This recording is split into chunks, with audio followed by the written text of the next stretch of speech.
Here's how to turn off automatic dubbing on YouTube, both as a viewer and as a channel owner. As a viewer, open the video that is playing in a dubbed language. Click the settings icon at the bottom right of the player. Select Audio Track from the menu and change it to the original language of the video. Playback will switch immediately, and the change applies to that video session.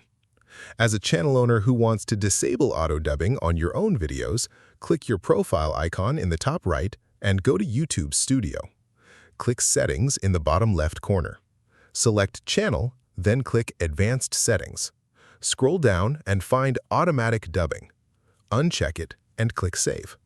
From that point forward, YouTube will not automatically dub your new videos into other languages. A tip for channel owners: disabling auto-dubbing reduces your potential reach to non-native speakers, but gives you full control over the audio experience. Consider leaving it on for educational or general content and only disabling it for content where language precision matters. If this helped you out, hit that subscribe button for more straight-to-the-point tutorials on Step by Click.